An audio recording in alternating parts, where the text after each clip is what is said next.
Selamat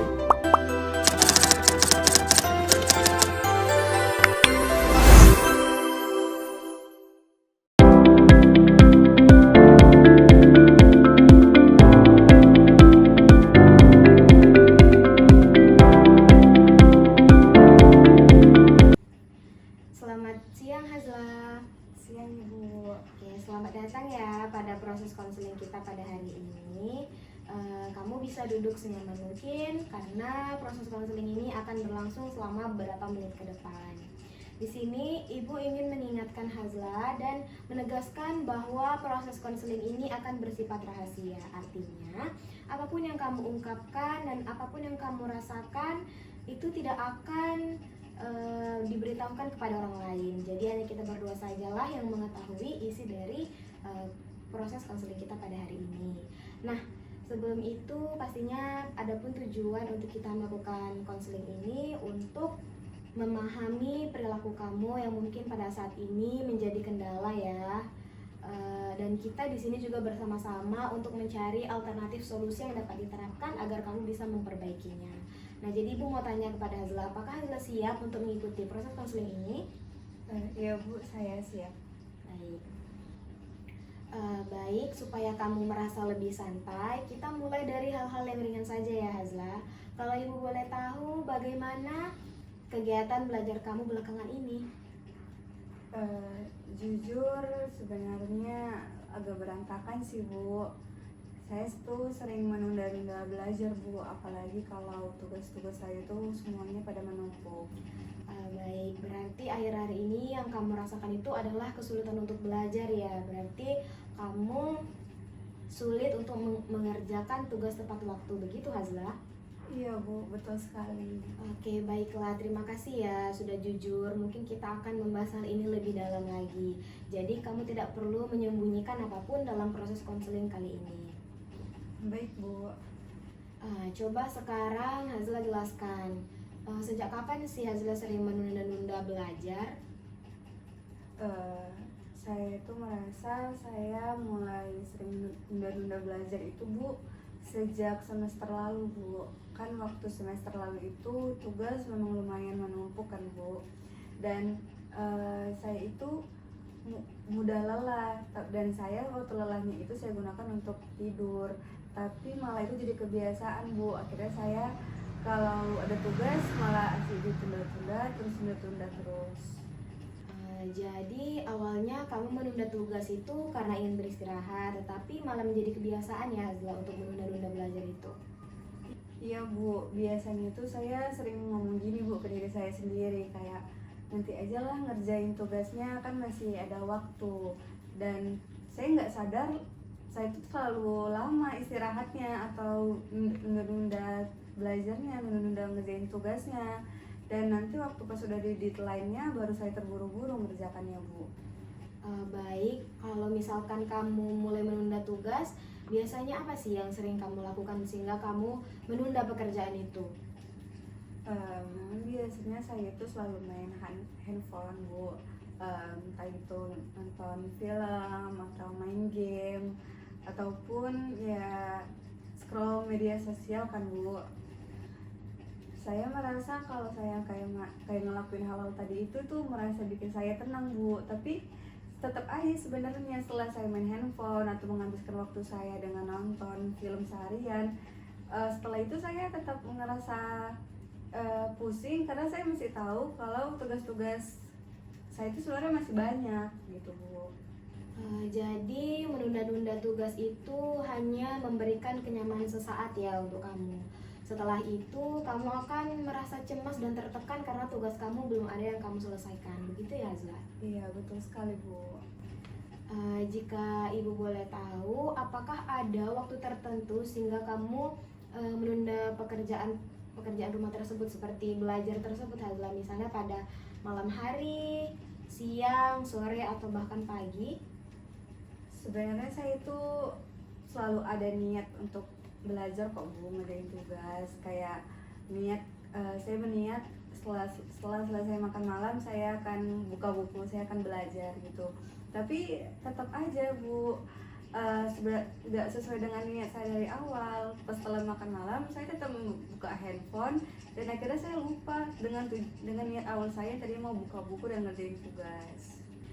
Baik, saya mengerti. Jadi stimulusnya adalah malam hari dan respon kamu lebih memilih untuk melakukan hal-hal yang lebih menyenangkan. Jadi bagaimana perasaan kamu pada saat itu terjadi? Ya awalnya seperti lega Bu, karena kan kayak bisa santai dulu karena pas mau nunda-nunda tugas. Tapi setelah saya sadar kalau waktu semakin malam dan saya juga sadar tugas saya belum ada yang saya kerjakan, ya saya panik juga Bu dan cemas. Baiklah, terima kasih sudah menceritakannya dengan jujur ya Hazla. Jadi kamu sudah menyadari bahwa menunda memberikan kenyamanan yang sementara, tetapi akibatnya justru malah menambah tekanan ya. Iya Bu. Oke, baik. Sekarang mari kita pikirkan bagaimana kebiasaan menunda-nunda ini mempengaruhi kehidupan kuliah kamu sejauh ini. Lumayan banyak sekali sih Bu, mulai dari saya yang selalu mengerjakan tugas di saat-saat sudah deadline, terus juga tugas yang saya kerjakan hasilnya nggak maksimal karena terburu-buru. Bahkan saya juga jadinya kadang pernah lupa ngumpul tugas. Saat teman-teman pada ngumpul saya baru ingat kalau ada tugas atau karena lupa ngerjakan ya akhirnya nggak terkumpul kan Bu. Bahkan juga nilai-nilai saya atau di beberapa mata kuliah nilai saya tuh bisa dibilang jelek Bu. Hal itu pasti membuat kamu merasa kecewa ya Hazla? Iya tentu Bu, saya tahu Bu apa yang saya lakukan ini atau kebiasaan saya ini tuh adalah kebiasaan yang salah atau yang buruk. Cuman saya memang nggak tahu kenapa memang sulit sekali Bu untuk menghentikan kebiasaan ini. Oke, jadi kalau kamu menilai diri kamu saat ini, kira-kira seberapa besar pengaruh kebiasaan kamu menunda ini terhadap stres atau rasa tidak nyaman? Cukup besar Bu. Saya jadi mudah gelisah dan juga kurang fokus. Terus juga saya itu niat belajar yang selalu saya bilang kayak setelah saya makan malam itu selalu gagal kan Bu niatnya, karena saya itu memang mudah terdistract sama hal-hal kecil Bu. Baik, berarti perlakuan itu sudah berdampak ya Hazla, sudah berdampak negatif bagi kamu. Dampak negatifnya itu secara akademik dan emosional kan. Jadi sekarang kalau kamu bayangkan diri kamu berhasil mengurangi kebiasaan menunda belajar dan ngerjain tugas itu, apa yang kamu rasakan? Seperti apa rasanya? Ya saya tentunya merasa senang kan Bu, karena tugas-tugas saya akhirnya jadinya lebih rapi. Karena kan selama ini bisa dibilang tugas-tugas yang saya bikin itu bisa dibilang jelek karena mengerjakannya terburu-buru. Jadi mungkin kalau yang tadi seperti Bu bilang, saya akan merasa senang karena tugas saya menjadi lebih rapi. Mungkin juga jawabannya juga lebih tepat seperti apa yang ada, ya sesuai dengan yang diminta sama dosen tugasnya. Dan juga karena tugas-tugas saya yang benar dan bagus itu, tentunya saya akan lebih percaya diri Bu di depan teman-teman. Oke, bagus sekali ya. Berarti kamu sudah mempunyai bayangan positif dari hasil yang akan kamu capai itu. Nah, itu akan menjadi motivasi buat kamu Hazla, motivasi yang kuat dalam proses perubahan dalam diri kamu. Mungkin sekarang kita akan coba cari tahu langkah konkret yang bisa kamu lakukan untuk mengurangi kebiasaan buruk kamu itu, seperti menunda-nunda kamu belajar, mengerjakan tugas yang diberikan oleh guru. Kalau kamu diminta memilih satu hal yang paling mungkin kamu ubah mulai sekarang, apa itu kalau Ibu boleh tahu Hazla? Mungkin saya harus bisa mengatur waktu belajar saya Bu, walaupun harus saya akuin agak susah kan Bu, karena memang bahkan niat yang sudah saya tetapkan sendiri dalam diri saya akhirnya tidak terlaksanakan juga. Tapi saya sebenarnya memang ingin sekali Bu bisa mengatur waktu belajar saya dengan baik. Baiklah, kalau begitu kita bisa bantu dengan membuat rencana perilaku yang lebih sederhana dan realistis. Misalnya seperti ini nih Hazla. Yang pertama, kamu bisa menentukan waktu belajar. Jadi selama 30 menit setiap hari pada jam yang paling kamu anggap nyaman. Misalnya pada jam setengah 8 sampai jam 8 malam. Selanjutnya, kamu bisa simpan HP jauh dari jangkauan selama waktu belajar. Kayak kamu bilang tadi, kamu sering menunda belajar itu karena kebanyakan scrolling media sosial dan kebanyakan main handphone kan. Nah, jadi setelah itu kamu bisa belajar selama 30 menit. Terus beri diri sendiri reward. Misalnya boleh bermain HP selama 10-15 menit jika kamu udah bisa memanajemen diri kamu sendiri, bisa mengatur dan mengelola waktu dengan baik. Jadi jika kamu sudah berhasil untuk melakukan itu selama 1 minggu atau 2 minggu ke depan, kamu boleh memberikan penghargaan kecil untuk diri kamu sendiri, karena kan kamu bangga pada diri kamu sendiri, kamu sudah bisa berubah. Nah, misalnya kamu bisa membeli makanan kesukaan kamu, menonton film-film yang kamu suka, begitu ya. Jadi bagaimana menurut kamu, apakah hal itu realistis? Iya Bu, saya rasa itu lebih ringan daripada saya harus belajar berjam-jam. Mungkin saya bisa awali dulu dengan mencoba belajar selama 30 menit seperti yang Ibu bilang. Baik, bagus sekali ya Hazla. Nah, jadi dalam pendekatan perilaku ini, perubahan dimulai dari hal-hal yang kecil yang bisa dilakukan secara konsisten, yang seperti Ibu bilang tadi. Nah, kamu juga bisa membuat catatan harian belajar yang berisi seperti jam mulai dan selesai belajar. Terus yang kedua, materi yang dipelajari. Terus yang ketiga, kamu juga bisa membuat tingkat fokus antara nilai 1 sampai nilai 4. Berarti kalau misalkan kamu tingkat fokus kamu itu berada di nilai 3, berarti sudah bagus ya, sudah mulai bagus. Tetapi kalau misalnya kamu menilai diri kamu sendiri, nilai fokus kamu itu 1, berarti masih kurang bagus, berarti masih bisa lagi kamu tingkatkan. Selanjutnya itu adalah menuliskan bagaimana perasaan kamu saat belajar. Apakah setelah menerapkan apa yang Ibu bilang, mungkin ada perubahan dalam diri kamu, begitu Hazla? Wah, menurut saya itu bagus Bu, karena saya bisa jadi tahu peningkatan dari diri saya sendiri. Ya, benar sekali ya. Selain itu kita akan ubah stimulus yang selama ini memicu kamu untuk menunda-nunda. Misalnya, kalau biasanya kamu belajar di kamar sambil rebahan, pindahlah ke meja belajar agar badan juga tidak rebahan. Karena kalau misalnya kita rebahan kan pasti bawaannya pengen tidur-tiduran, jadi malas-malasan, sehingga kita menunda saat waktu-waktu untuk belajar, sehingga kita bisa pindah ke meja belajar agar kita duduk tegap, tidak ngantuk dan bisa belajar dengan baik. Jadi selanjutnya kalau misalnya kamu tergoda untuk membuka HP, gunakan aplikasi Focus Timer yang otomatis memblokir notifikasi selama 30 menit. Berarti kamu itu membuat pengingat di handphone kamu untuk tidak bermain sosial media ataupun scrolling selama lebih dari 30 menit. Ada batasan dan ada waktunya. Jadi diadakannya seperti itu bertujuan untuk menghapus pemicu perilaku lama yang menggantinya dengan kebiasaan baru yang lebih mendukung Hazla.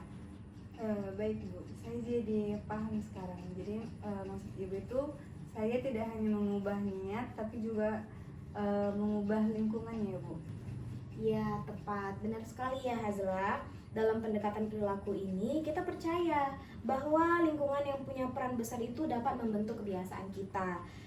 Kamu tidak perlu menunggu motivasi datang dulu untuk mulai berubah, tetapi yang perlu kamu lakukan adalah mulai bertindak, dan dari situ motivasi akan mengikuti kamu. Baik Bu, mungkin saya akan mulai dari hari ini, lebih tepatnya mulai dari malam ini. Oke, kalau begitu kita akan lihat hasilnya pada pertemuan berikutnya ya Hazla. Selama seminggu ke depan, tolong kamu jalankan rencana tadi dan catat setiap kali kamu berhasil belajar sesuai dengan jadwal. Tidak perlu sempurna Hazla, cukup jujur mencatat apa yang benar-benar kamu lakukan dan perubahan apa yang kamu rasakan setelah kamu mengikuti solusi ataupun arahan yang telah Ibu berikan tadi. Nah, kalau misalkan kamu gagal sekali ataupun 2 kali, itu tidak menjadi masalah. Itu adalah hal yang sangat wajar karena kamu masih mau merubah diri kamu untuk menjadi yang lebih baik. Kita akan menganalisis ini lebih dalam pada minggu depan ya. Baik Bu, saya akan coba jalankan dan catat semua kegiatan yang saya lakukan. Bagus sekali ya. Jadi ibu juga ingin kamu menuliskan bagaimana perasaan kamu setelah berhasil belajar tepat waktu dan tidak menunda-nunda belajar lagi. Biasanya perasaan positif itu bisa memperkuat perlakuan baik. Kalau kamu mulai merasa malas, coba ingat perasaan lega setelah kamu berhasil mengerjakan tugas tanpa terburu-buru. Kayak kamu tidak membuang-buang waktu untuk belajar, kamu sudah merasakan perubahan dalam diri kamu untuk tidak menyia-nyiakan waktu dan mengerjakan tugas yang diberikan oleh guru. Iya Bu, saya ingat itu. Baiklah, mungkin sesi kita ini sudah membahas lebih dalam lagi ya tentang bagaimana yang kamu rasakan dan permasalahan yang sedang kamu hadapi. Kamu sudah bisa mengenali kebiasaan kamu, yaitu menunda sebagai perilaku yang memberikan rasa nyaman, tapi perasaan nyaman itu yang sementara dan berdampak negatif dalam jangka yang panjang. Jadi hari ini kamu sudah membuat rencana yang jelas dan realistis untuk memperbaikinya. Jadi bagaimana perasaan kamu setelah melakukan konseling ini? Saya merasa lebih ringan Bu, karena saya pikir kebiasaan saya itu mungkin memang nggak bisa saya ubah, tapi ternyata mungkin bisa diubah dengan langkah-langkah kecil dahulu. Betul sekali ya yang kamu bilang Hazla, tidak ada perubahan besar tanpa langkah kecil yang konsisten. Jadi kamu harus konsisten dulu dalam seminggu 2 minggu ke depan sehingga kamu terbiasa, sehingga hal itu dapat menjadi perubahan besar dalam perilaku baik dalam dirimu. Kamu sudah berada di jalur yang benar, apalagi kamu sudah mau datang pada proses konseling kita pada hari ini. Dan teruskanlah kebiasaan barumu dan minggu depan kita evaluasi hasilnya bersama ya. Terima kasih sudah terbuka dan bekerja sama dengan baik hari ini. Semangat terus, kamu pasti bisa, Ibu yakin itu. Terima kasih Bu, saya akan berusaha semampu saya. Sama-sama, semoga semuanya berjalan dengan lancar ya, dan sampai ketemu minggu depan. Kita akhiri konseling kita pada hari ini. Selamat siang. Siang Bu.